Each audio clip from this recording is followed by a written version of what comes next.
Bonjour à tous et bienvenue dans ce rapide test de la Nexus 7 ou Nexus 7 qui est la première tablette de Google faite avec Asus. Cette tablette de 7 pouces, on en avait très longtemps entendu parler chez Asus et elle est enfin disponible.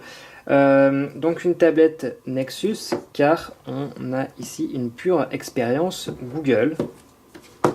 Donc ce qu'il faut savoir, c'est qu'elle elle sera vendue à 199 $ aux États-Unis et probablement 199 €. Donc en termes d'accessoires, j'ai déjà déballé, il y a juste un micro USB, un câble micro USB et un adaptateur secteur, c'est à peu près tout ce qu'on lui demande, mais il y a bien évidemment la tablette. Donc 199 $, c'est un prix extrêmement agressif et ça risque probablement de faire des ravages. Donc au niveau de cette tablette, on a un écran de 7 pouces comme je le disais, et on va un peu s'attarder sur les différents éléments qui la composent.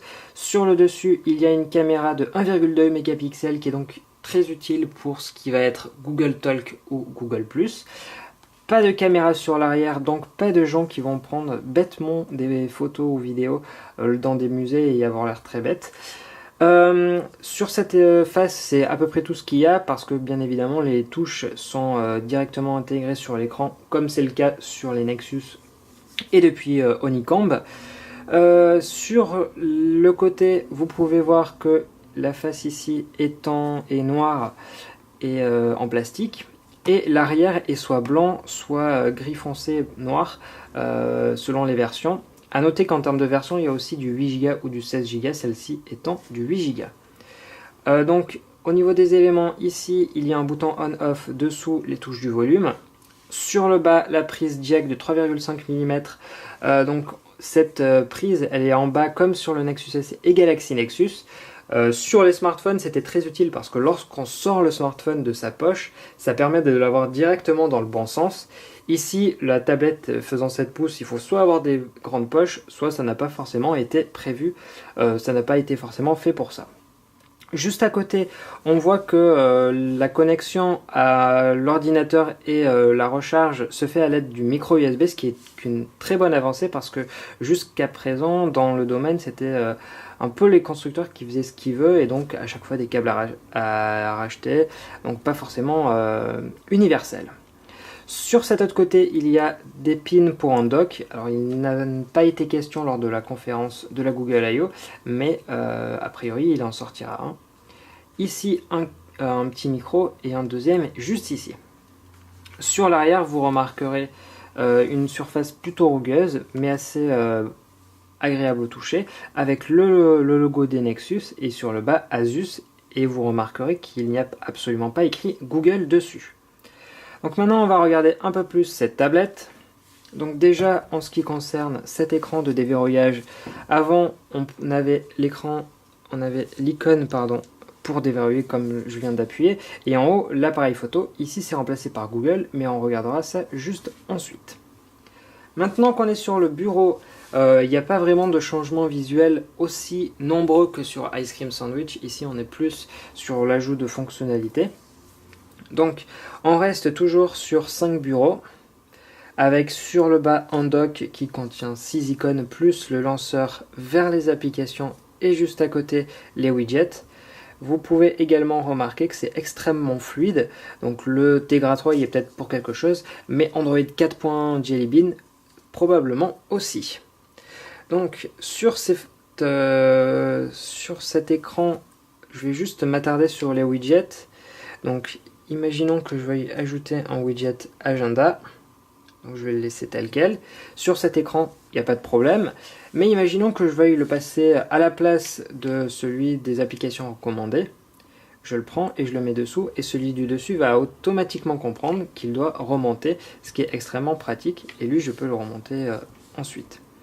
Un cas de figure un peu plus difficile, donc ici il n'y a pas de place, donc forcément pas possible de trouver une solution, mais sur celui-ci où il y a de la place, ben en fait le widget va baisser en taille, voilà, pour s'adapter, et ainsi trouver la taille idéale.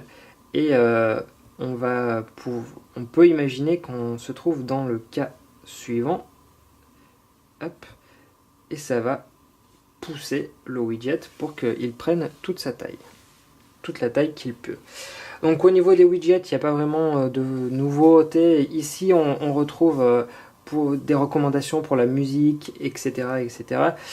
Sachant que voilà, cette tablette, elle a un énorme intérêt, c'est tout l'écosystème de Google. Le problème, c'est qu'il est disponible entièrement aux États-Unis et pour le reste du monde, c'est assez inégal. Donc à la Google I.O., ils ont annoncé l'arrivée des émissions télé. Donc je vais aller voir sur Play Store pour vous montrer en gros le contenu. Donc en termes des tops d'émissions, voilà ce qu'il y a, avec un prix d'un épisode qui est relativement élevé. Voilà, donc ici on a les émissions télé qui donc fonctionnent comme les films qu'on avait juste avant. Par ailleurs, il y a un film qui est proposé avec la tablette qui est intégré, c'est un Transformer. Il y a également l'ajout des magazines. Donc là, vous pouvez voir, par exemple, on va prendre celui-là. Donc, comme tout le reste de l'écosystème, tout est dans le cloud avec la possibilité d'en ouvrir, d'en télécharger si par exemple on prend je sais pas, le train où on n'est pas sûr d'avoir une connexion permanente. Ici, en l'occurrence, avec la connexion de l'hôtel, c'est pas terrible. Donc là, vous pouvez voir donc, le contenu qui est un peu long à se charger, mais ça c'est pas grave. Mais voilà, c'est l'idée. Maintenant, il y a des magazines. On espère que ça va arriver en France. Sur cet écran d'accueil, il y a également une nouvelle zone de notification qui ressemble un peu à l'iPad. Donc là, en l'occurrence, il n'y a pas de notification encore. Mais sur le haut, on retrouve l'heure avec la possibilité ou non de verrouiller la rotation automatique. Et juste à côté, c'est le raccourci vers les paramètres. Vous remarquerez également que changer d'écran, il y a des animations qui sont légèrement différentes. Donc là, je ne vais pas forcément toutes vous les montrer, mais on les voit. Donc ici, on remarque que c'est donc la version 4.1 d'Android. Et au niveau de ce menu, ça a relativement peu bougé. Au niveau de l'interface, on est avec un mix entre un téléphone et une tablette. Parce que ici, il n'y a qu'une colonne qui est affichée, alors que sur les tablettes, généralement, on en a deux. Mais il y a d'autres applications, comme Gmail, par exemple, où on va continuer à avoir les deux volets. Donc, en gros, c'est une sorte d'hybride entre un smartphone et une tablette. Et donc, Google fait maintenant la différence entre ces trois catégories. Et il y a encore d'autres catégories, comme les télés, etc., etc. Une fonctionnalité assez sympa, c'est l'utilisation du dictionnaire de la reconnaissance vocale en mode offline. Je vais désactiver le Wi-Fi, donc le désactiver c'est toujours aussi simple. Voilà, donc maintenant... Bonjour, je viens de tester la reconnaissance vocale qui est maintenant disponible en mode déconnecté.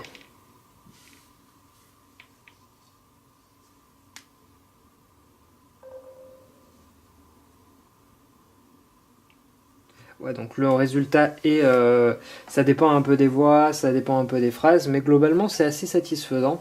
Là, ça n'a pas trop bien marché, mais sur les tests précédents, honnêtement, ça marchait assez bien. Donc là-dessus, c'est vraiment un ajout plutôt pas mal. Donc également en nouveauté, en termes d'application, en fait, il n'y a pas vraiment... on va retrouver uniquement l'expérience de Google, donc il faudra télécharger sur le Play Store ce qu'on a envie d'autre. D'ailleurs, ce Play Store, il y a un truc assez sympa dessus que j'avais pas remarqué juste avant, que je pense donc que c'est une nouveauté. Lorsque vous recherchez une application, vous avez l'habitude de voir cette petite liste, mais maintenant avec certaines applications, on a carrément le raccourci vers cette fiche. C'est en fait des applications qui sont un peu mises en avant. Donc là c'est Spotify, si j'essaye le Monde, ça marche aussi. Donc c'est pour faire un peu gagner du temps sur des applications populaires et parfois où il était très difficile de s'y retrouver dans les résultats. Donc ça c'est assez sympa. Pour le reste, le Play Store et en fait c'est le Play Store US, donc forcément il y a beaucoup plus de catégories comme je vous le disais juste avant. Mais voilà, en termes d'application, il n'y a pas vraiment de nouveautés majeures. Si ce n'est quelque chose d'extrêmement fluide, il n'y a pas du tout à sourciller là-dessus. Il faut savoir que en Google Chrome est maintenant le navigateur par défaut. Il était uniquement disponible sur Android 4 et donc maintenant en défaut sur 4.1. Il est donc extrêmement rapide. Je vais juste vite fait ouvrir le site. Bon là la connexion de l'hôtel n'est pas forcément très rapide, donc pas forcément révélatrice, mais clairement on a un très bon navigateur, on a fait un vrai bond en avant. Donc si vous le trouvez excellent sur la version 4, il est encore meilleur sur la 4.1, où donc on a une interface qui est extrêmement rapide, qui répond vite. Voilà, il n'y a pas de lag, etc. Donc voilà, si je clique sur un article,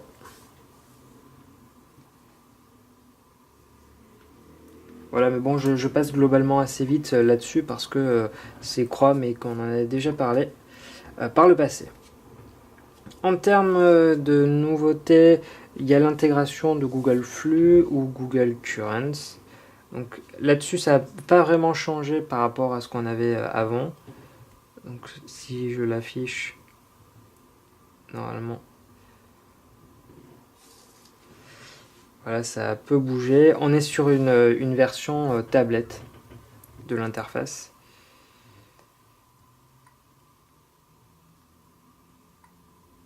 Voilà. Vous remarquerez d'ailleurs que cette tablette est prévue en mode portrait et absolument pas en mode paysage, comme l'ont toutes été les tablettes jusque-là. Donc c'est un vrai chamboulement dans le domaine d'Android. En nouveauté, il y a le nouveau Google+. Alors ça c'est disponible pour tout le monde, pas forcément sur cette version d'Android. Donc voilà, je vais pas forcément m'attarder dessus, mais ça marche plutôt bien. Donc pour accéder à Google Now, vous avez deux choix, ou même trois. Vous pouvez aller directement sur l'écran de déverrouillage comme je vous l'ai montré au début de la démo, ou alors on est sur le bouton Home et on monte, et on arrive sur cet écran qui ressemble un peu à iGoogle avec des widgets sur le dessous. Donc ici par exemple la météo, la possibilité de traduire, les devises et ici l'agenda ou encore des éléments qui se trouvent à côté, donc c'est assez sympa. Les cartes, donc les cartes ce sont les rectangles. Il peut y avoir d'autres éléments comme les transports en commun, un vol si vous devez en prendre, ou alors la circulation. Imaginez il y a un bouchon sur votre trajet quotidien et en fait il pourrait y avoir un rectangle vous disant attention, cet itinéraire est relativement bouché, utilise plutôt un autre. Donc il y a également une fonction qui ressemble un peu à Siri, mais j'ai pas vraiment réussi à la faire fonctionner. Alors je vais vous montrer. Quelle est la météo aujourd'hui? Donc ça affiche ici les résultats de Google, mais normalement en fait il y a un bandeau qui s'affiche juste en dessous. Où se trouve San Francisco?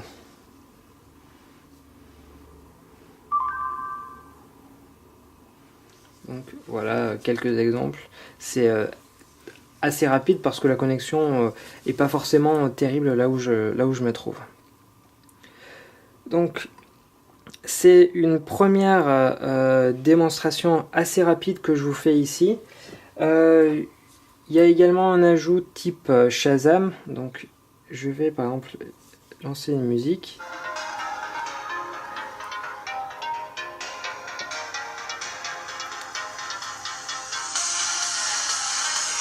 Et vous pouvez donc voir que immédiatement la musique est reconnue et qu'il m'indique donc d'aller sur le Play Store pour télécharger la musique en question. Donc ça vient un peu piller leur business avec SoundHood, mais bon, il faut un jour que les géants fassent aussi leur pas dans ce marché.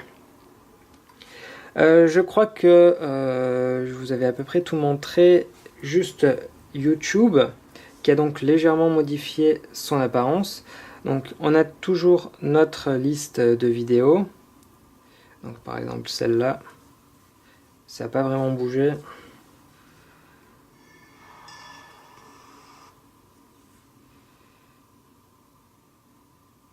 Allez, hop.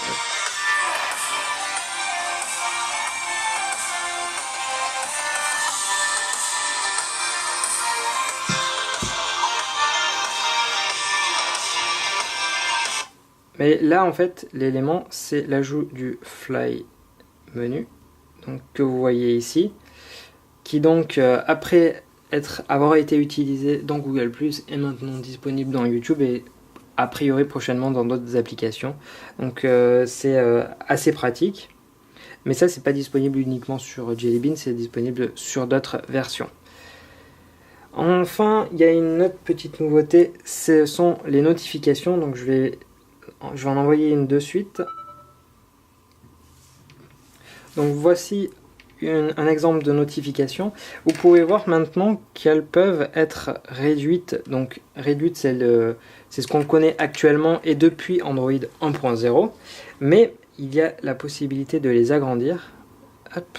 Et donc là, en l'occurrence, j'arrive à voir que c'est tel mail avec tel contenu.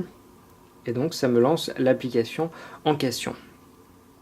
Donc il y a plein d'autres exemples pour les notifications ou encore pour Google Now. Donc, ici, le but c'était vraiment de vous présenter très rapidement cette nouvelle tablette, mais vous retrouverez prochainement un test bien plus complet avec des exemples plus fournis. Si vous avez des questions, n'hésitez surtout pas à les poser, j'essaierai de vous y répondre dans la mesure du possible. Ciao!